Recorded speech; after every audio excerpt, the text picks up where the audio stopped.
Hey everybody, Scott Detweiler here, back with another Capture One tutorial, and today we're going to retouch this portrait 100% inside of Capture One. So would I recommend this workflow? No, I would not. There's a time and a place for a photo editor, and Capture One is my digital asset manager, meaning I organize myself in my sessions and do all those kinds of things. But I don't use it for editing photos. The tools are a little on the clunky side. They're not as efficient as Photoshop. But if you're looking to save some money and you don't mind spending more time retouching something, then here you go. Now, we don't have the same level of problem solving that we will have inside of Photoshop. So there's some tips and tricks we're going to work with to get around some of those pitfalls that we'll face inside the product. So let's get started. So the first thing we're going to do is we're going to work on removing the blemishes. This is a pretty easy and standard practice inside of retouching photos. We're just going to use this healing tool here. And it's pretty simple. You just go and you start clicking on what you want to remove. And it's going to go and show you what it is sampled. And you can remove the spot that it discovered if you don't feel it's appropriate. Then you can do so. So just kind of go through. We are not looking to make this perfect. We're going to actually do a couple different things to the skin here. And this is just the start of our day. We're going to be a little bit aggressive with some things and see what we can get the product to do. Some things are actually kind of surprising. I'm really happy with its ability to get rid of stray hair, for example, which I thought would be a fail. Let's see how this one goes. Yeah, so this kind of works pretty well. We're not going to get rid of all the stray hair, obviously, but anything that draws our eye or becomes a visual distraction, we need to take care of. That is our job as a photographer, whether we do it in the studio at the time and place of the shoot, or if we choose to do it later. But we can go in and we can get rid of a lot of these little bits of stray hair, and it does a pretty nice job of picking a random island on the skin to make it work. And although, again, I wouldn't do this all day long. Again, we're just trying to make this portrait as nice as possible and do it without leaving this product. I might actually retouch this one in Photoshop later to see just what I can do with it if I had all of my tools. But we'll see later. So what I'm going to do is I'm just going to remove some of the marks in the skin. We are not removing marks that are hers, just from the sake of we're a portrait photographer here, or I'm a portrait photographer. I want her to feel like I captured her on her best day, that I altered her body substantially. So if she has marks that are hers and she's going to have them 2 weeks from now, then she's going to have them at the end of this retouching session. So that's kind of my general rule, but you do you. I'm actually going to remove that one because it is drawing my eye. Break my own rule 3 seconds after I mentioned it. There you go. Do as I say, not as I do, right? Okay, that looks pretty good to me. Just very quickly going through. Now we could go and maybe take our time, make our brush a little smaller using the bracket key to kind of see if it can do something like this in here. I grabbed it from a really weird spot, didn't it? I was thinking it would grab, wow, that is a fail sauce right there. This is a bit of where Photoshop would probably be better, or maybe we're looking for a much smaller sample at a time. It seems to be okay with that. Working with the smaller line here. Just getting rid of some of the brighter hairs that don't seem to work right there. And then some of these strays back here. It's actually a pretty decent job of finding a match and blending it in. It's doing a pretty good job. So that's a plus. And it doesn't look fake. Again, my idea here is that when we're done, we'll have a portrait she's proud of, and it doesn't look weird. It looks like her, not her with plastic skin or some other weird thing. Let's see if I can get rid of some of these hairs in here. They're just kind of drawing my eye a bit, especially this one here. I don't know if that's even editable. That might look okay, but I don't want to have to zoom in to double check it. So if we're just going to assume that it's a bit too much of an edit. I'd say, again, I would go in and do more of this if I were in Photoshop. Like some of these hairs in here, it might be a lot easier in Photoshop because we can use the content aware. So there we go. If you leave this screen, those arrows go away. So if you're annoyed with them, don't worry. As soon as you leave this layer, they'll be gone. So if we go to a new layer, we don't have them anymore. All right, so we got that step done. Now, one other thing I want to do to the skin is I like to dodge and burn it to correct it. By the way, we normally correct our exposure in our portraits. You may think, wow, this is a little bit on the bright side. It is down already. This is what I shot. I tend to shoot a bit on the bright side because I'm trying to push my data as far over as I can this way. Most digital, in fact, all digital cameras work where this stop here is actually half of your image data. So if you underexpose by even a stop, you're going to have a lot more noise. because this big pile of data is actually living off the graph. So you do want to try and shoot it a bit brighter. But when you're retouching it or making the art, you choose the brightness that you like. We've used the tool to capture the image, and now we go ahead and do what we want to do with it to make the image what we want it to be. So I'm going to bring in maybe a little bit of black just to kind of bring some of this gown back in a bit. And maybe when we're getting close to done, I'll probably come in and add a little bit more contrast to kind of bring this look. I'm not really sure yet, but we'll get to play with it as we're working on it and make those decisions. But things like adjusting, like pulling down in the middle here is very similar to using this brightness slider. You get a very similar look. So you can balance what it is you're doing, pushing and pulling on it to try and get where you want it to be. And I haven't white balanced the image because I really don't worry about the white balance. As long as their skin looks healthy when we're done, I really don't care about the white balance because it's subjective, because I'm going to color grade the image anyway. So if you go to all this trouble to white balance it and then color grade it, you kind of, I guess start at a sane location, but done a lot of work you're going to undo. All right, so we didn't really do anything with this layer here, but I need to dodge and burn this. So I'm going to create a dodge layer. That is to make things brighter, right? So we're just going to take the curve. Actually, since we're in RAW, we can actually do this here. I'm just going to add one stop of exposure. Now we don't see anything because there's no mask on this layer. If we go up and we invert the mask, then you can see that it's one stop brighter. But we don't want that. We just want to keep the dodge layer here. And I'm going to click and hold on this plus sign to create one more. And you can do fill layer, empty layer. I wanted to hold it down so you can see that it can give you options right here instead of creating the empty and then having to go up and use the invert. So you can just create a new empty here, and we're going to call this burn. And I like my burn layer to be below this just from a visual standpoint. All of the layers are applied seemingly at the same time, so you don't really have to worry about the order of them. Unlike Photoshop, things don't really tend to work that way. They're kind of all applied together. So the burn here, we're going to do a -1 for the exposure. And again, if we want to check it, we could have created this with the mask in place, and then we can just go and again clear it later. But when I do this, I tend to just do them and know they're going to work because we're just adding a stop or subtracting a stop.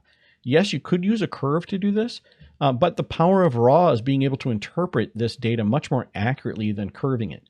Plus, when you curve it, the black and white points don't move. So the exposure is actually shifting the entire graph right or left. A much more powerful way to do this. So this is more ideal. Now, in order to dodge and burn, I have difficulty seeing what it is I'm supposed to be working on. So I'm going to actually change the size of this to medium.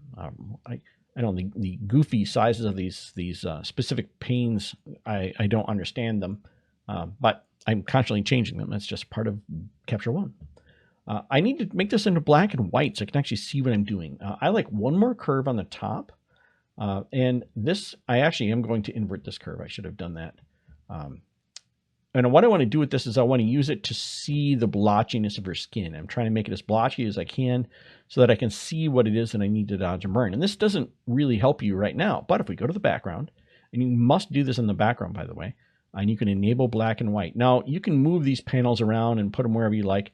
I keep my black and white panel on this color thing here. And if you want one, you can just right click on any of these kind of headers, and then you can add tool, and you can go up and you can add black and white. So you can add it, you can add to all the panels if you want.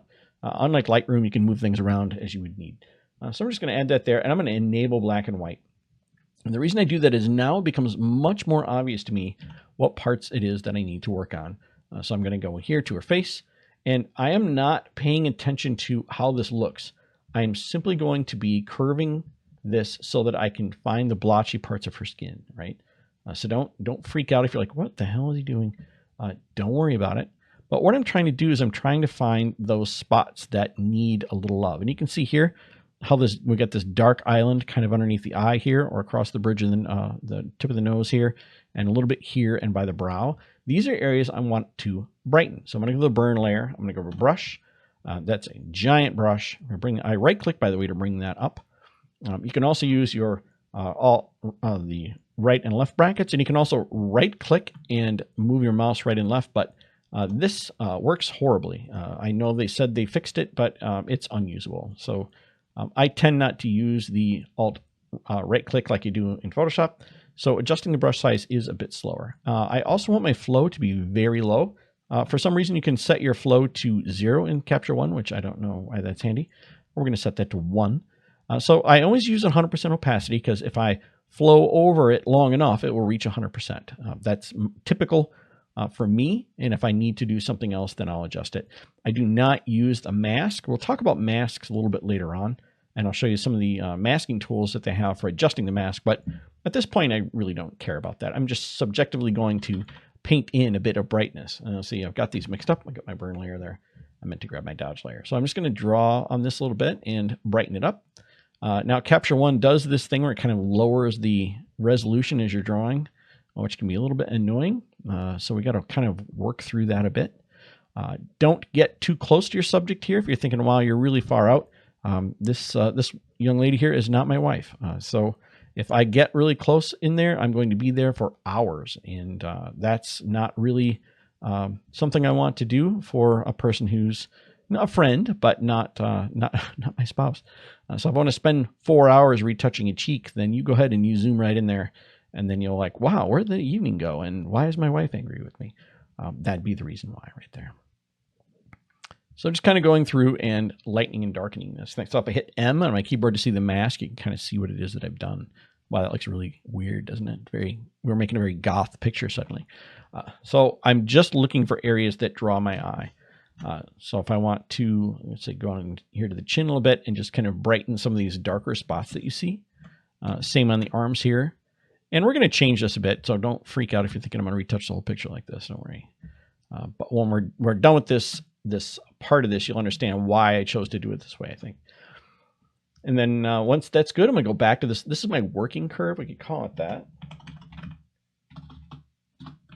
The idea here is just that I'm going to use this to adjust so I can see what it is I'm working on. I'm not really going to save that curve in the long run. So I'm just torturing the image a bit to see if I can find other areas that need to be adjusted. So down here on this side of her chin here, so go back to my dodge tool, or my dodge brush, I should say, or layer. To me, this is a really nice ability to work inside of Capture One to do dodge and burn like this, because you do get a much more accurate dodge and burn than you do once you're in Photoshop. Because once you've rendered this to Photoshop, you can't make the wild swings that you can inside of here. So you get a lot more ability in here. But as you see, it's kind of annoying because the resolution changes every time I touch the screen, which could cause an inordinate amount of scotch consumption, which has occurred on time and again when working in this product, trying to do something that I should be able to do easily, like keywording. Don't even get me going on that subject. I still have to use Lightroom to keyword my images because Capture One is kind of decided that it's good enough, and it's not. But we'll talk about that another day. I won't bring the hate for that specific thing. So I'm kind of just brightening this area here a little bit so that it feels more like it's neighbors. Again, you take as much time in this as you like. This is a corrective dodge and burn, meaning that when we're done with this, we should have most of the areas of the skin kind of evened out so that it looks nice. And this makes a substantial difference. There's a lot of retouchers that will do just this and not do the method we did first, where we kind of remove some of the blemishes with the blemish removal tool. You can retouch an entire picture with just this tool. For the most part, there's some things you would encounter as issues, but it's a great way to do something because these are all her pores and little hairs and all the other stuff that make her human. I'm not about removing those kinds of things. I know a lot of people are like, well, let's make her skin as plastic as possible. Yeah, that's not the school of retouching that I subscribe to. So you see here, I'm clipping it a bit. I really don't care. I'm just looking for those areas that need, oops, wrong layer again, that need a little bit of brightening, but I can't really see them well unless I'm pushing that curve out a little bit. So a lot of this is practice and getting used to doing it this way, so you learn to see what it is that you're retouching. So if you're having difficulty following along with me, just try it. I think you'll see, just use your eye as a guide. Anything your eye sees that is being drawn to, that's what you need to fix. So you just look for anything that kind of draws your eye, like these little marks in here. Even though there's hair in the way, it's really not going to matter. that's one of the other benefits of doing it this way is we don't have to worry about replacing pixels and creating little weird marks on her body. We'll be doing it all with what's already there. We're just brightening and darkening it in the most subtle way. So something like this. Now hands are going to be a bit of work, and you have to retouch them. You can't just blow them off. The hands are something that people pay attention to. It's one of those things that shows age faster than anything else. So you really need to take the time to deal with them. I know a lot of people are like, well, I don't want to deal with them. Well, that's part of retouching. It can't all be fun. It's got to be some work in here. So again, choose however much of this you need to retouch. You can get rid of these little spots in here if you'd like. Whatever it is that you need to make yourself feel like you're happy with the art. That's the goal here. I am almost done with this because I don't want to belabor it and try and bring it to perfection because that might take a while. And realistically, you're not here to watch me do this for 4.5 hours. I think we'll be done way before that. But if you're interested in seeing how I do this in Photoshop, I do a live stream every Tuesday at 11:30 Central Time, or almost every Tuesday. I try and do them, but sometimes clients book that time slot, and there's nothing I can do about it. So the burn is obviously the opposite, to bring down some of these areas that might be a bit bright that I feel, wow, like this vein here is realistically just a bright side on one and a dark side on the other. So if we lower the dark side, or I'm saying we lower the bright side and increase the brightness of the dark side, we can really kind of almost eliminate this vein, right? So kind of a interesting way to maneuver different parts of the subject this way. You can kind of do your own finessing, almost resculpt the body. So I'm almost done with that there. Some of these other spots here, kind of draw my eye a little bit. Very simple. If you're thinking this is too slow for you and you want to just kind of slop this on here faster, you can always right click and increase the flow.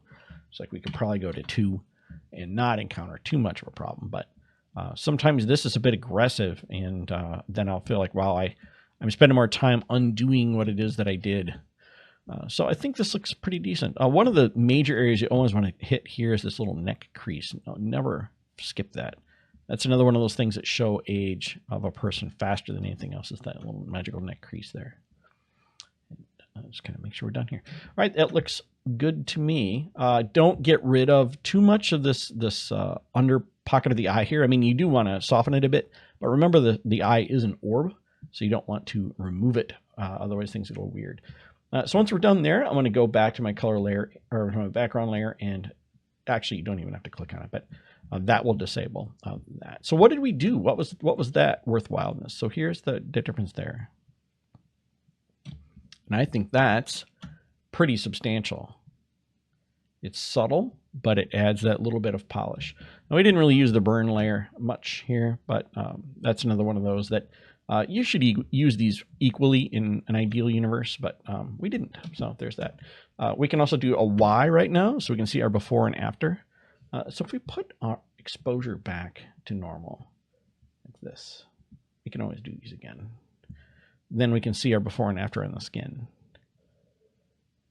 So it's pretty subtle, but I think it makes a pretty substantial difference. So that's the skin part is done. So now let's talk about making it a little bit more painterly, which is the goal I have for this image. Okay, so now let's single out the background. And to do that, we're going to create a new layer. So we're going to create an empty adjustment layer here, and we're going to call this background, just BKG. And I'm going to use this magical brush tool here. So you just kind of select some of the background. It'll do a computation here to bring it up. And if we hit M, we can kind of see what it did. Now see, well, I want more of the background here and maybe a bit here. Works like a selection tool in Photoshop, but you don't have the same number of tools for going back and kind of fixing things. If you try and reverse some of this, it isn't going to work out real well. You do have some other tools, though. There's a menu up here where you can go and you can feather the mask, for example. See if you wanted to bring this closer or further away from the body. You could do that. This will work. It'll work okay, but it can create a halo if it's too aggressive. You see this halo, so we don't really want to do that. There's also a refine mask where it does kind of the same thing, but it's a little bit smarter about how it creates the halo. So I tend to think this is a little bit better way to use this, but Again, it's not going to create a perfect mask, and you see it's kind of choppy in places, and there's nothing we can do about that. So we're just going to kind of keep it that way and roll with it. So we'll go and hit M, turn all that off. And what I want to do now is I want to brighten or darken. You can see it's going to use that mask to drive that brighten or darken. So I just want to bring it down a little bit. I don't want to substantially change this image, but I do want to do it a little bit. I'm going to hit E for my eraser and erase. By the way, I can go back up with the flow here. Erase some of this mask off her shoulder here, and then maybe some parts of the gown or the hands or anything else that seems like it shouldn't be directly affected by what we're doing. Be careful not to create, again, a halo inadvertently in your mask. Anytime you want to, you can hit M to turn this mask on and off. So there you go. So just looking to brighten that or darken that a little bit, depending on what it is that you're looking for. I think this looks better. I'll go back to my background, and again, I can make any other adjustments I like to kind of get it where I think that's nice. All right, now I want to add one more layer. You see we keep adding layers here. I'm going to add another empty adjustment, and this is another dodge and burn, but this is my creative one. So I'm going to call this DNB. I normally don't label my layers. Let's just face it. I mean, we say always label your layers, but I don't take the time to do that. I mean, again, in Photoshop, it's pretty obvious what each layer is doing. Inside of Capture One, I actually tend to label them if there's a lot of them, because otherwise it gets to be kind of unhealthy to see what's going on in here. Now we have a couple ways we could dodge and burn this. So let's start with the really easy way, which is just using Luma Range. So if we go to Luma Range here, and if we hit Display Mask, you can see what Luma Range is doing. By the way, we need to fill this layer first. So let's go back and fill this mask, and then Luma Range here, then Display Mask. And we want to do is we want to mask in just the brightest spots, something like this. This is the feathering of what that you're brightening, as I say, or that's what we're going to do when we're brightening it. So something like this, and you see the mask is barely there. So I'm going to hit Apply, and then I can go and I could brighten just those areas with this. So this is one way to kind of add a little bit more to certain areas. Now, you see it's okay, but it's not as nuanced as I'd like it to be. So it's not exactly the method I would choose to use when I'm doing it my way. So I would do is I'd create a new empty adjustment layer, and we're going to do it my way. This is the same way I do it in Photoshop. So I would just go and zoom in again. I wish we had a scrubby zoom. I'll say that again. And again, I'm going to go and bring in my flow all the way down to like 1 or 2. Oh, looks like I got rid of the 0 option finally. That's nice. So I'm going to make my mask kind of small. And what I'm doing is I'm just going to subjectively brighten areas that I want to brighten. So I'll say we add in this little mask. I'm going to take this up. Let's say 1 stop, something like this. So if I continue to lay on this, if I hit M, you can kind of see that I brightened her forehead a little bit there. So you're just kind of bringing this up subjectively, kind of like a painter. Like I want her nose to be a bit brighter. That's just something I like. A little bit under the eye, perhaps, on both sides. Maybe a little bit here. And then the Cupid's bow, or the snot trough, depending on what you like to call it, is here. And we could, again, use the dodge and burn layers we already have to do this exact same step. But because for me, this is more of a corrective, or this one is more corrective, and this one is more kind of me having fun, I tend to do it on a different layer, but you certainly can do whatever you'd like to do. It's your art. But keep yourself organized. For example, here in the shoulders, I like a little bit of a hot spot here in the arm. Like I think this is nice. It brings out the skin, makes it look a little bit more reflective. So it feels more, hydrated. Same with the breast here. So we go just kind of highlight the side here. And then if we wanted to, we could obviously create another burn layer. The negative here is that in Photoshop, I can do my dodge and burn creatively on 1 layer. Here in Capture One, I can only do brightening or darkening because that's whatever this guide is. So I'd have to create a separate dodge and burn just for this part. So realistically, I'm not going to do that. I'm just going to use the same darn layers here to do all the work I wanted to do there. Bring myself back out here. The reason is that the brush is too small and I'm making little marks, and I got to be careful about that. So something like this. There we go. Now the hands are a little bit different colored than the body, so we might have to do some troubleshooting there as well, which we can do. Again, a lot easier to do inside of Photoshop. You're going to hear me say that over and over again. You're like, okay, we get it, Scott.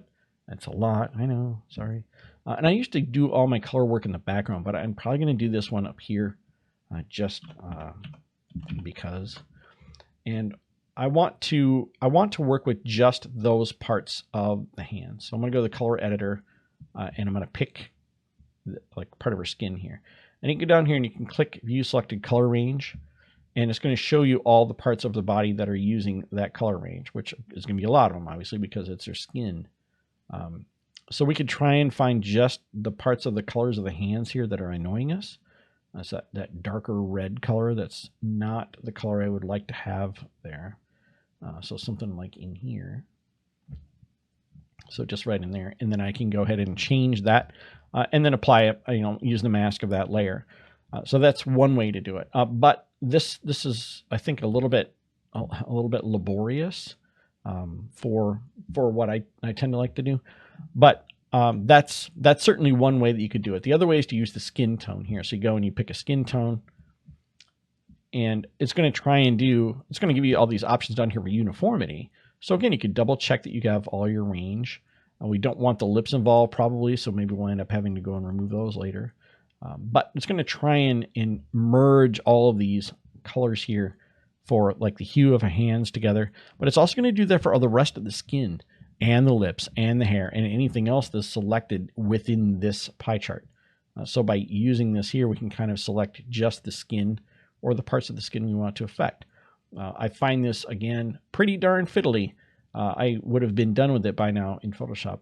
So finding the parts of the skin there to affect, that's one of the other tools you use to do. So you have one of the two to use with.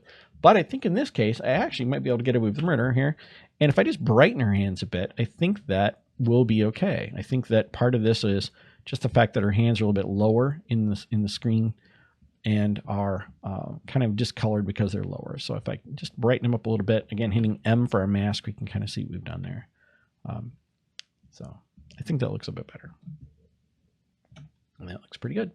All right, now let's do kind of a final decision on our exposure, just to kind of say what it is that we like. And again, I use the background layer for all those big swings like that. So kind of making my decision here. And my background, the brightness, background. Contrast, which I don't want too much in here. In fact, I may want to lift the background of this curve a little bit. I like this no true black kind of look to images, but I can always play with this a bit to kind of get the look, the feel that I want from this. And then I'm going to go to the color tab here. And I use this color balance so much. I love this tool. So if I start in the shadow, and my rule is I just go all the way and just kind of work my way around until I find a mood that I like. Like, what's the mood that I like or color I like? And I almost always find that I live right in here somewhere. And again, I'm looking at the picture. I'm not looking at the circle. I don't care about the circle. I care about the picture. And I'm only trying to imagine what the shadows are going to look like. Now, rather than trying to wiggle this in here and keep what you kind of figured out, like I like this shade here, I think. You can use this to bring down that amount without having to try and draw that circle toward the middle. Because the farther it is from the middle, the more effect it will have. You can also brighten and darken it here, but I don't use, again, double tap on this to put it back to normal. So something like this, I think, looks pretty nice. And then we can go to mid-tone, which is where her skin is going to live. And we got to be careful here. So she is a pretty pale lady, but we did start out without white balancing the image. So I don't want to go nuts here. Like I'm looking at it subjectively. If she's too tan or too tan, let's go that way. You can always add blue to it, which will bring it out of the skin. And you may like that look. I really like that look on redheads, especially. I like that desaturated look here. Now you can also do it with the highlight. Now highlight is going to be like the brightest parts of her skin. So again, bringing those down here can help do this, but avoiding the hair, because the hair lives more in the mid-tone, but her skin lives more in this area. So I'm just kind of playing with something that looks interesting. I like that. And then the master is the overall feel to the image. Like I really cooled it there. So I may decide to bring this back. In general, you're going to find that most of these things live exactly opposite the side of the color wheel here. So like our highlight, if it were over there, it'd be over here. So our master is probably going to live right in here somewhere. So it's like, how warm do I want the image to be? Maybe something like this. If you're not sure if the skin tone is right, just bring it all the way up again and kind of say, well, this is a little greenish. and this is a little bit too red. So kind of find the color that makes you happy here. And then once you find it, just again, bring the volume down on it just a bit until you are happy with it. So something like this. All right, so one final layer I want to add here is we're going to go and add kind of like her highlighting for things. So you can do it this way, or you can use some of the other brushes. So they have all these style brushes down here. It comes with a bunch of them for color and enhancements. So I never use any of those. I made my own. I just have a hair details, and all this does is adjust this. Where is it? This clarity. All it does is add a little clarity. So when we start to add this, by the way, it's going to create a new layer with the name, which is one of the benefits of using these brushes, is you can actually have the product do your naming for you. So you're not, again, spending time creating the layer names. So I'm just going to do this, and you see all it is doing is adding a bit of clarity here. And again, it's just set to a value that I tend to use or start with. I hit M in my keyboard to see how my mask is. You see the mask is really well thought out, and I'm so careful about masking. Yeah, no, that's being facetious there. So something like this is good enough, right? Hit M, oops, M for mask. And again, you can see what that effect is like. And then you can, again, play with the knob here until you're happy with it. And I may do another one, but on the robe, and I'll probably do it as a separate layer, because I don't want to interfere with the hair, which I like now. So I'll probably go here and do an empty adjustment layer, and we'll call this robe. And then, again, I'm just going to crank the clarity all the way up to something outrageous so I can kind of see what I'm doing. And I'm just looking to kind of enhance the folds of this gown a little bit. So again, I don't want to go outside. If you go outside, you create these strange halos. So work 100% inside of whatever it is that you're working on. Don't touch the edges, as it were. It's kind of the old operation game. Don't touch the sides, because stuff's not going to look very good if you do that. So same with skin too. Don't touch the skin with this tool. It's not meant to, well, I don't use it for skin anyway. In my mind, it's not meant for skin. But you do you. It's your art, and you do whatever you want to do with it. So something like this. Hit M to see what we've done. I don't need this to be perfect. And if you get it close and you're like, well, that looks pretty good, but I wish I could fill all these gaps in. Instead of taking all the time to go and figure out all these gaps for things, you can actually go up here and choose to fill mask, and it'll fill in all the holes for you. So you got what you want there. And you can, again, dial it into whatever makes you happy. If you're a Lightroom user, then Classic is the one that you're used to. That's the one that comes with Lightroom. In this case, I actually kind of like the look of that one versus Punch, because this seems to be a bit more spread out, I think is the word I'm looking for there. And then structure adds like a sharpness to things, which in this case draws too much, I think, to that. I do have another custom brush that I made for eyes, and it's, again, it uses clarity, but it uses a couple different settings. But again, it's going to create a new layer for us, and the goal here is to just kind of go over the fancy makeup here and a bit of the lash. So again, be careful not to like go insane around the eye, because it's going to look kind of weird, but something like that. Then kind of go back and finalize the look. Again, all my major look here is for the overall color grading, and the tone curve and all that stuff is done on my background layer. So I can go in here and I can kind of make my final decisions on what I want this to look like. Again, unlike Photoshop, I can still go ahead and change this, and it's completely non-destructive. So if I'm playing with this and I'm like, it's just a bit too cool of an image still, in my mind, I kind of want a little bit more of that. So maybe I just reset this thing, just reset the color and start again and say, let's just go with the warm this time. Can we do that and make something that looks nice? Like maybe the skin pulls down here. Maybe we do the same kind of thing. Again, a completely weird look, and I hate it now. So let's go back to where we were. We were here, and it wasn't a travesty. But that's okay to go ahead and try things. And again, you can clone this and create another one if you wanted to try an A and B and see which one people prefer. Sometimes I'll do that and see which one I like. But I'm just playing with this a bit to see kind of what I want here at the final bell here for this image. I think we're getting close. I've hit Y. You can kind of see what we started with and what we ended up with. So Again, I would fiddle with this for quite a while before I kind of decided on what my final tone should be. But there you go. I think that's a pretty solid introduction to a lot of the tools. We didn't use the healing, which is like the clone brush. I said we used the healing, but we didn't use this clone brush. We didn't use any of these gradient things, which are available to kind of, again, we could have put kind of a spot behind her, but I'm not a big fan of a vignette. So to me, that would not have worked. If I were going to do a vignette, I would do it this way. I'd create an empty adjustment layer.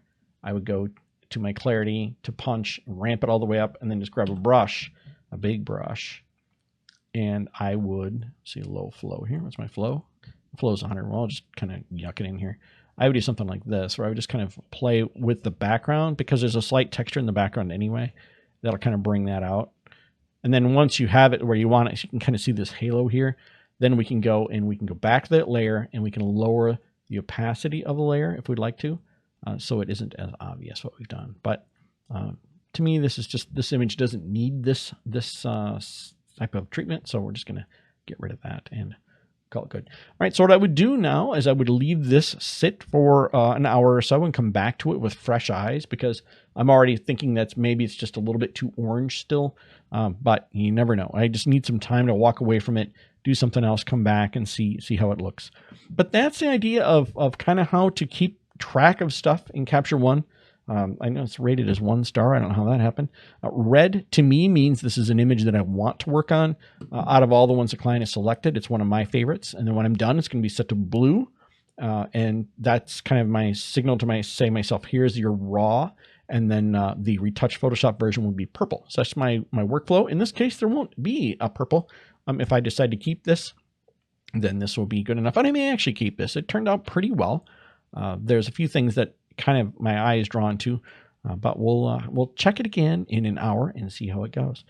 So thanks for joining me, and I hope this was helpful. Again, once again, we do live streams every Tuesday here at 11:30 Central Time. If you want to see past ones, they're in the membership area. So for the cost of a cup of coffee once a month, you can view all of the videos I have done before, as well as get a free texture and Capture One style presets every month. So thank you very much, everybody, and I'll catch y'all next time. Stay safe.